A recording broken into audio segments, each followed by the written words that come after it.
আসসালামু আলাইকুম রহমতুল্লাহ বারকাতুহু। প্রিয় মুসলিম ভাই সব, আমি মাওলানা ফরিদউদ্দিন আল মোবারক বলতেছি।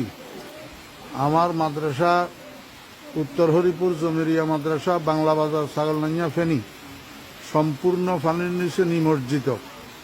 মাদ্রাসার তিন সেট ঘরগুলা দেখতেছেন আপনারা, সম্পূর্ণ পানির নিচে, এবং রান্নাঘর পানির নিচে, মসজিদের ভবন এবং মাদ্রাসার ভবন নিচতলা প্রায় ৬২ পানির নিচে। মাদ্রাসার নিচে নামলেই অঠাই পানি, যেখানে ছাত্র শিক্ষকদের মাথার উপরেও ১ হাত পানি।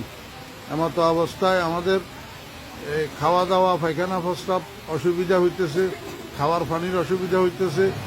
আপনারা দেখেন, এই শতাধিক ছাত্র শিক্ষক মাদ্রাসায় পানিবন্দী হইয়া রয়েছে।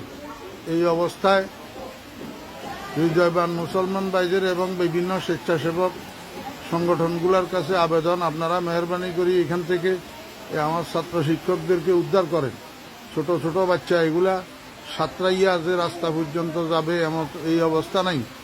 এমতো অবস্থা আপনাদের কাছে বিনীত অনুরোধ, আপনারা যেখানে আছেন আমার এই ছোট ছোট ছাত্র শিক্ষকদের দিকে একটু সাহায্যের হাত বাড়ান, একটু তাড়াতাড়ি এখান থেকে আমাদেরকে উদ্ধার করার চেষ্টা করেন। আল্লাহ পাক আমাদের সবাইকে হেফাজত করেন। আসসালামু আলাইকুম রহমতুল্লাহ।